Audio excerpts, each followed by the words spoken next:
Lamar Jackson might not play this week against the Steelers, but if he does, can you trust him in your fantasy lineups? We'll tell you why you should bench him next.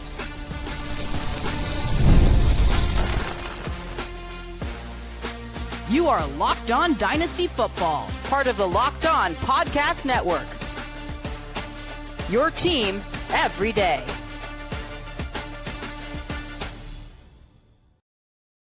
Welcome back to the Locked On Dynasty Football Podcast, part of the Locked On Podcast Network, your team every day. We'd like to thank you for making us the #1 sports podcast network. And today's episode is brought to you by FanDuel.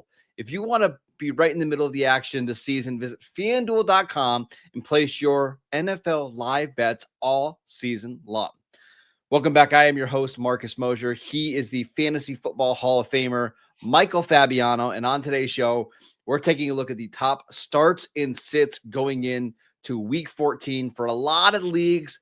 This is the final week before the postseason, so it's vital that you get a win. We'll go through the top options at quarterback, running back, wide receiver, tight end. We'll also tell you about some streamers that you can pick up from your waiver wire into your starting lineups here in week 14. But I want to start with some big-name quarterbacks. Lamar Jackson. He was a limited participant during the Wednesday practice for the Ravens, did not practice on Thursday. There's a lot of speculation that he might not play in this game, Fabs, but if he does, can you trust him this week? No. And it's crazy to even think that. I mean, I feel like we're living in the bizarro world, and when we go through some of these sit-ems, you're going to feel that way too. But I just look at the numbers. Like, who are you starting? You starting the name or you're starting the production? You're not starting the production, that's for sure. No more than 7.2 points in 3 straight games. He hasn't scored more than 16.8 points since week 9. And historically, the Steelers have actually done very well against him. He's averaged fewer than 15 points per game against the Steelers in his career. So even if Lamar plays, and listen, if you guys come at me because you started J.J. McCarthy over Lamar Jackson, I don't want to hear it, okay? You got to be smart about these things. But like, I would have started Dak Prescott and Jared Goff over Lamar Jackson last night. We won't talk about that performance, George Pickens. I would start Jacoby Brissett over him. I would start Bo Nix over him. There's a bunch of quarterbacks I would start. Daniel Jones I would start over him. But you have to have that pivot. And so, listen, he's not 100%, guys. There's something not right about him. Look at his rushing totals in the last month or so. They're just not there. It's not the same dude. And you got to win. That sucks because you got to win and you can't do it with Lamar Jackson, but that's kind of where we're at, Marcus. It's just a bad matchup for him anyways, even if he's healthy. I mean, he's not been playing well this season. He's banged up, and the Steelers have been the one team that's given him a lot of issues over the last 5 or 6 years. So I know this Pittsburgh Steelers defense is not good, but they know how to stop Lamar or at least limit him. And in a season where Lamar is so compromised running the ball, you do not want him in your lineup, even if he plays this week. Another one I wanted to ask you about, Baker Mayfield against the Saints. Baker's been really good all season long, but the last couple of weeks have been, Can you play him this week against the Saints? I'd rather play him probably than Lamar, or at least it's close. But, again, you're hearing the name. Oh, it's the Saints. Fabiano, what have you been drinking? Okay, first off, Baker has scored fewer than 15 points in 4 of his last 6 games. And in his last game against the Saints, he had 4.1 points. 4.1. That's it. That's terrible. And New Orleans, as much as we make fun of the Saints and they're not any good and their quarterback situation's a mess, and their defense has allowed the fewest points per game to quarterbacks since week 10. And last week, I mean, I know it was Tua, but they had Jalen Waddle to next to nothing. So this defense is playing better when it comes to opposing quarterbacks, opposing wide receivers. That's why we're going to talk about Emeka Egbuka here in a second. But I think there are better options than Baker Mayfield. And I think there are better options than Caleb Williams too. And I had him as a sit-em on the program last week. He had 9.5 points. He's wicked inconsistent, and scoring fewer than 12 points in 2 of his last 3 games and 5 times for the season. The Packers, and this is going to be a huge game, they've held Jalen Hurts and Jared Goff to fewer than 13 points in games at Lambeau Field this season. So I don't love Caleb Williams. So let's talk about some quarterbacks you do like. The Denver Broncos play the Las Vegas Raiders. Is this as simple as start your quarterbacks against the Raiders? Well, I mean, the last time Knicks played the Raiders, remember that awful Thursday night game? I mean, that was like, the cure for anybody who couldn't sleep, right? I mean, that game was terrible. And he had only 5.8 points, but Las Vegas has allowed 6 quarterbacks to beat them for over 16 points, and 3 have come since week 7. So, and I know Bo Nix has kind of been up and down lately, but I think his floor is better than 5.8 points. I'd start him this week in that AFC West matchup. I mean, the Raiders are a defeated team at this point. Daniel Jones, he's dealing with a fractured fibula, I believe is the latest update. He could not really move last week at all. Do you trust him this week against Jacksonville, who does have a pretty good pass rush? We'll see if Eric Armstead and Trayvon Walker play, but do you play him on the road against Jacksonville? I think he's a player that you can start if, Drake May was your quarterback and you don't have him this week, right? Or maybe you had, a Jackson Dart, for example. I feel like there's risk because of the injury that you suggested could potentially limit him as a runner, but his floor hasn't been bad, right? Over the last month, he hasn't put up these 20-point performances, but his floor has been, 15, 16 points. It hasn't been bad. And the Jaguars have allowed the 9th most points to quarterbacks per game this season, and 7 have beaten them for over 17 points. And when you look at the total, I mean, it's been hovering around 48, 50. So Vegas expects this to be a high-scoring game. I don't love Daniel Jones, but I do think in a week with 4 teams on a bye and several quarterbacks who we typically start, who we don't have a lot of faith in this week, that you can utilize him as a matchup-based starter, which is crazy to think because early in the season, Daniel Jones was a top 5 fantasy quarterback. Yeah. Let's go to one of the most important games of the weekend, not for playoff seeding, but for the number 1 pick. That's the Cleveland Browns against the Tennessee Titans. Quinshon Judkins played pretty well lately. Must start this week against Tennessee, even though they've got a pretty stout defensive tackle group. Quinshon Super Judkins. That's right. Yeah, he is a must start. You'd have to be pretty deep in your backfield to not play him.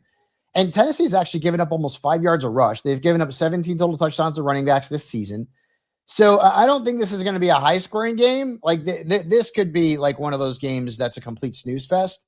Yeah. But I like the Browns' defense in this game. There's no question about that. And I do like Judkins over 32 combined fantasy points in his last 2 games. I think he has a good game this week. They'll continue to give him the football. Start Quinshon Judkins. What about R.J. Harvey? Back to that Broncos-Raiders game. Dobbins had a good game last time around, but no Dobbins obviously in this one. R.J. Harvey's a must-start, correct? Yeah, he's pretty close. 2 touchdowns, over 21 fantasy points last week. We told you to play him. He had a 31% touch share.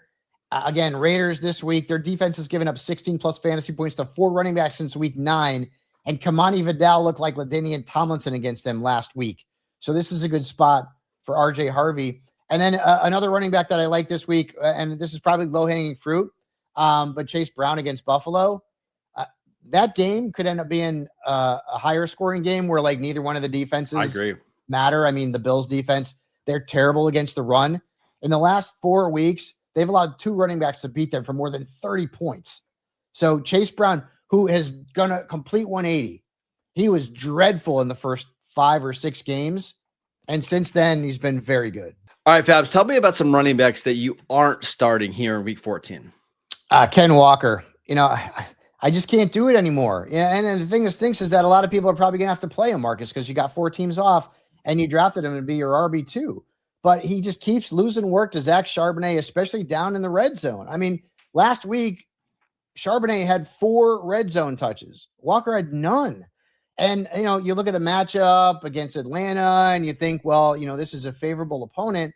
But they've actually allowed only 1 running back to beat them for more than 15 points at home, and that was Devon Achane.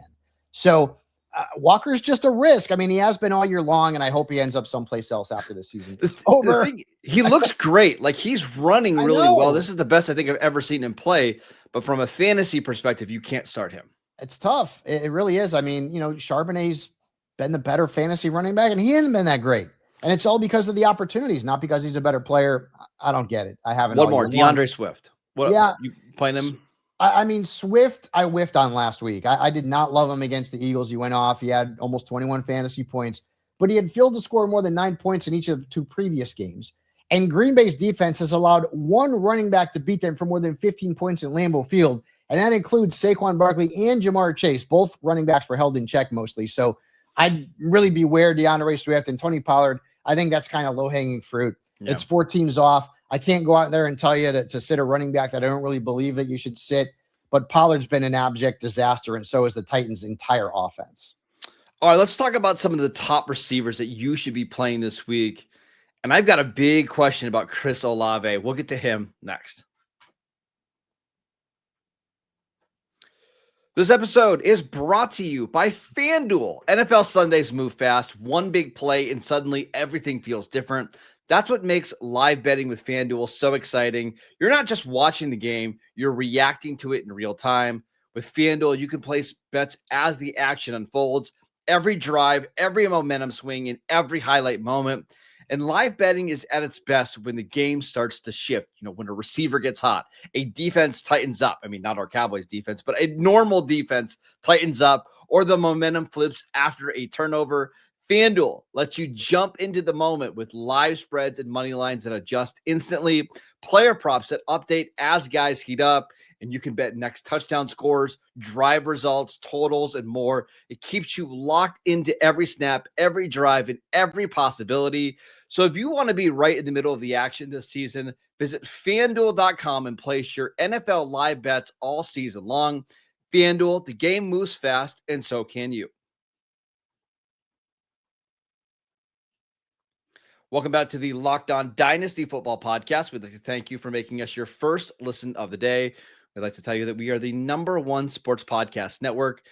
Fabs, let's talk about some wide receivers. And I want to start with Chris Olave because, I'm sure a lot of you play in these guillotine leagues. Are so much fun. We'll talk about them more this offseason. But Chris Olave is one of my top 3 receivers. He's been dealing with a back injury. Can you trust him this week?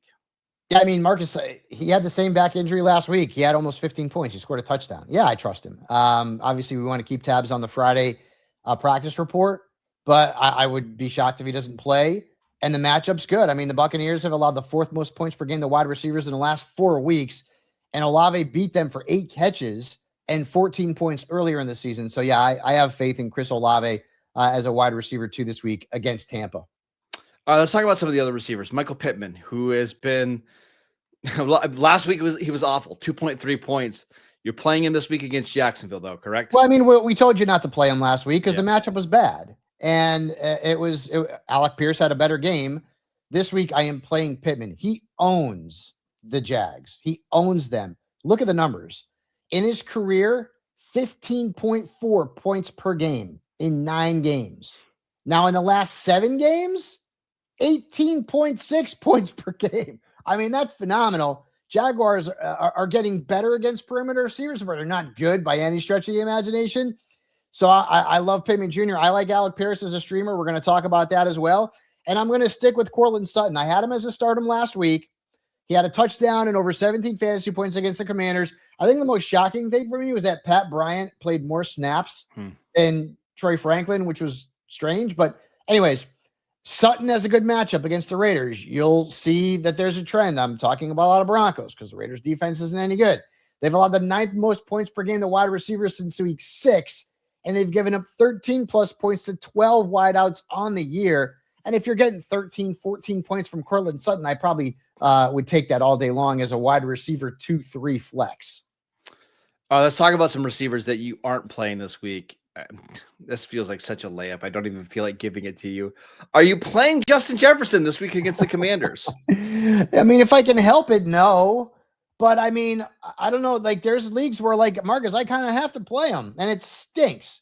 But, like, again, this is not Justin Jefferson's fault at all.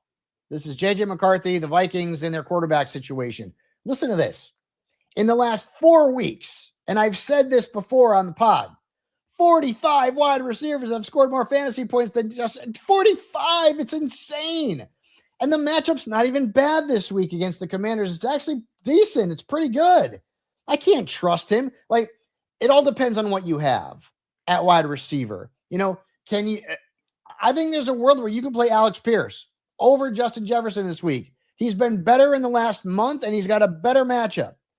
So you listen, pick your poison. I mean, if you want to play Jefferson, go ahead and do it. If you want to try and play a wide receiver, Christian Watson, okay, you can go ahead and do that. I don't know if I would do that, but there are wide receivers now out there who are better plays than Justin Jefferson, and the list has grown in the last month. What about Emeka Egbuka? Would you start him? I know he's been really rough lately. Would you play Jefferson over Egbuka? I have Jefferson ranked over Egbuka, but I don't love either one. I mean, forget about what happened in the beginning of the year, guys. That's over. He has scored no more than 9.8 points in 6 of his last 7 games. We're talking about almost 2 months, kids. Okay. He's the wide receiver 39 in the last 8 weeks. And as I mentioned earlier, the Saints have quietly been tougher on perimeter receivers. In fact, they've given up the 5th fewest points per game to perimeter wide receivers since week 10. So be cautious with Egbuka. Don't blindly start him. Don't blindly start Justin Jefferson. Don't blindly start Lamar Jackson. See what's out there. I'll tell you this. If Marvin Harrison Jr. doesn't play this week, I will play Michael Wilson over Egbuka and Jefferson all day long. Michael Wilson. I mean, I'm with you. How about Deebo Samuel? Yeah, another matchup, not great. Last week he was he was mid. He had 11 points against the Broncos. He has now scored fewer than 13 points in 5 of his last 6. And the Vikings have actually been tough on wide receivers. In fact, no defense in the league has allowed fewer points per game to wide receivers this season. So, whether you want to throw Deebo in there, Terry McLaurin, it's not a really good matchup for either one of the Commanders' wide receivers. We might get Jaden Daniels back. We might. He put in a full practice on Thursday. Maybe that changes things somewhat. But right now, Deebo is a fade for me. All right, let's move on to the tight end position. Again, probably low-hanging fruit, but I feel like Tyler Warren is a must-start here in Week 14. Yeah, and the reason I have him in there is because he's been held to single digits in 3 of his last 5 games, so he hasn't been as good. But, folks, much like you guys don't have a lot of options in terms of who you're starting at tight end, with 4 teams off, I don't have a lot of options in terms of who to tell you to play. And Warren could end up being a top 3 tight end this week. When you look at the matchup, the Jaguars have allowed 7 tight ends to beat them for over 10 points this season. So I'm not telling you anything you don't already know. I don't want to tell you to start a tight end that I don't feel 100% confident in. That's why I'm going with Warren here. We're going to stick with that game, though. And Brenton Strange, 27.8 combined fantasy points in his last 2 games since he's come back from the injury. Trevor Lawrence has always liked to throw to his tight ends. Remember Evan Ingram, his best year in the pros in Jacksonville. Indianapolis has allowed the 3rd most fantasy points per game to tight ends. And Brenton Strange in some less competitive leagues could be on the waiver wire. You can legit pick him up and start him this week. I love Brenton Strange. He's in my top 10. Now, at the beginning of the show, we talked about how we're not playing Lamar Jackson this week, even if he is starting for Baltimore. Does that mean that you aren't playing Mark Andrews, or do you just blindly trust him in this matchup? It's not blindly. It's just, what the hell else do I have? I mean, tight end, such a dumpster fire. And we don't know if Jackson's playing or not, but even so, I mean, I don't feel horrible about Tyler Huntley getting the ball to Mark Andrews. And Andrews is, double digits in 4 of his last 5 games. And Pittsburgh's defense, I get it. Like, I actually really like them as a streamer this week in fantasy, but they have given up the 8th most points and the 7th most yards to tight ends this season. So I think Mark Andrews is still startable, even if Jackson's out. Dallas Goedert has been somebody who was really good at the beginning of the season. I was starting him as a flex. I have Jake Ferguson and Goddard in several leagues together. But man, this entire Eagles offense has just been frustrating over the last month. Do you play him this week against the Chargers? I don't. The matchup's not good, and you were right. Goddard had double digits in 6 of his first 7 games. He was awesome. In fact, it's crazy to think he was the most consistent receiver, including the wide receivers, in Philadelphia in that time. But he's been held to 8.3 or fewer points in 4 straight games. And the Chargers have allowed just 3 tight ends to beat them for more than 10.7 fantasy points this season. So I don't love Goddard. And I got to be honest with you, I don't love Aranda Gaston either. No. He's fallen off a cliff. Like in the last 3 weeks, 15 combined points. Think about that.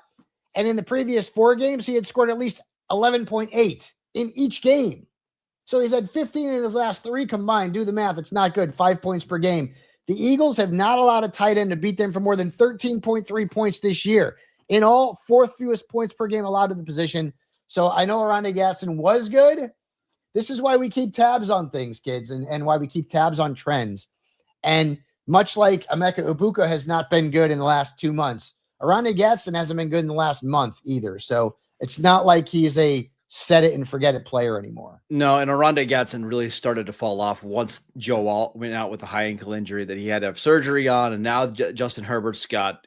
We don't know if he's even playing, right? Yeah, I mean, it could be Trey Lance on Monday night, so I don't want to risk it. Yeah, no chance. All right, let's talk about some streamers this week, guys that you can pick up from your waiver wire and put right into your starting lineups here in week 14. We'll get to that next.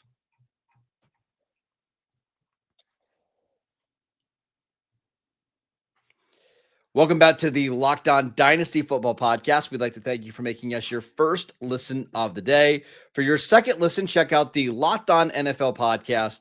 2 shows every single day, one in the morning with Tyler Rowland, one in the afternoon with Tony Wiggins, available wherever you get your podcasts. All right, let's do some streamers. We say Jacoby Brissett every single week. We don't have to go too long into this one, but if he's still on your waiver wire, go grab him, start him against the Rams, even though this Rams defense is pretty good. Dude, on ESPN, he's not even started in 30% of leagues, and there's 4 teams off, and he's been better than Lamar Jackson by a country mile in the last month. And you say the Rams defense has been good for the season overall, but they just gave up 3 touchdowns and over 22 points to Bryce Young. So it's not impenetrable. There's no doubt about that. At running back, I'm going to stick with Devin Neal. I know he didn't have a big game last week, but the touches are there. Folks, when we're talking about streamers and we're talking about sleepers, that kind of thing, it has to do with matchup, but it also has to do with volume. Like, if I tell you to start a wide receiver and he ends up having 10 targets, but he only scores 9 fantasy points, well, I mean, I kind of was right. I mean, he was involved in the offense. It just didn't happen. And that's what we're looking for with Devin Neal. And the matchup is actually not bad. I mean, the Buccaneers have allowed the 7th most points per game to running backs. 9 have beaten them for at least 15 points, and 5 have gone over 20. So I do like it. As long as Kamara's out and he didn't practice on Thursday, I think Devin Neal's a fine flex starter. And I'm going to say the same thing for Chris Rodriguez, and I don't have a ton of faith in him, but once again, opportunities. That's what we're looking for. And the thing that Rodriguez gives you that I like if you're desperate is that in the last 2 games, he's had 8 red zone touches, which means that the Commanders are giving him the football and an opportunity for him to score touchdowns. And that's what we want, right? So this is a desperation play. That's the definition of sleeper and streamer. So if you need a running back or if you need a flex, Rodriguez is getting enough touches and he's getting enough work inside the red zone where he's worth, hey, I'll throw a dart at him this week. I'm screwed otherwise. I don't have anything else, and I'm going to take a chance. And I think that's a good spot for Chris Rodriguez. People out there who just really need somebody to throw in there that might give them 8 to 10 points. What do you think Washington does with this backfield long term? Because I just don't see any way they'd run it back next year with Chris Rodriguez and Jacoby Brissett. Like, it feels like they're either going to go. Like, to me, they seem like one of these teams that could sign a Kenneth Walker in free agency. I was thinking the same thing, man. Yeah, because I just don't see them running it back with this crew. Yeah, and they won't. They need to. They thought they had something in Grosky Merritt. They didn't. And we in fantasy thought we might have had something in Dynasty with Grosky Merritt. We didn't. One player, Marcus, that I think we do have something with, and I know you dig him the most, is Alec Pierce. Yeah. Alec Pierce.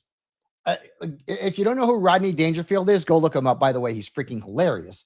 But Alec Pierce. What's your favorite Rodney Dangerfield movie? Is it? Oh my! Easy Money. I mean, Back to School. Like, there's so many of them. I love Rodney Dangerfield. But look at his numbers: 17 plus points in 3 of his last 4 games, and he started in 23% of leagues on ESPN. That's it. Like, I can make an argument to start him over Emeka Ibuka and Justin Jefferson this week, and Ladd McConkey. If Justin Herbert don't play, you got the Jaguars this week. This defense has given up the 5th most points per game to perimeter receivers. And in all, they've allowed double digits of 17 wide receivers, including 10 who've gone over 15 points. So not only do I like Michael Pittman Jr., I like Pierce as a streamer sleeper. And I think that you put a streamer sleeper tag on him, that's disrespectful because he's been way better than that in the last month, Marcus. You go ahead and gush about Alec Pierce. No, He's like the discount George Pickens. He does a lot of the same I things. like that. Well, he makes plays down the field. He's maybe not the most consistent route runner, but man, the guy can make incredible catches. He's a field stretcher. I think he's going to get paid a ton of money in free agency next year. So I love the call. Yeah, I'm a big fan of him. And again, there are leagues where I'm like legit starting him over Ibuka and Justin Jefferson. So I am not just telling you guys something that I wouldn't do. The last streamer is Christian Watson, and he's been red hot since he's come back. I mean, 18 plus points in 2 of his last 3 games, had a huge game on Thanksgiving against the Lions, something that George Pickens couldn't do. Yes, I'm pissed off about that. But I do think that Watson is worth a look this week as a flex against the Bears.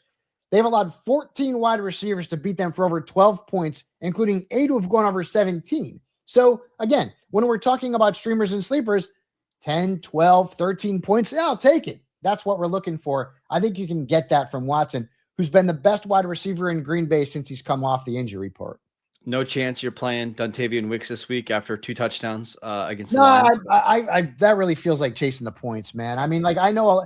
Do you remember last year when Dontavian Wicks had success and everybody chased him and the Packers had all these wide receivers hurt and we all started Dontavian Wicks and he did nothing? So once bitten, twice shy with him. I think you could play him, but I think you're chasing the points, and I think Watson's a better play. All right, that is it for today's show. We want to thank you for making Locked On Dynasty Football your first listen every single day. Check out the channel on YouTube. Download the podcast wherever you get your podcasts. We are free and available on all platforms. Follow Fabs on Twitter at Michael_Fabiano. I'm at Marcus_Mosher, and we'll see you guys right back here on Monday.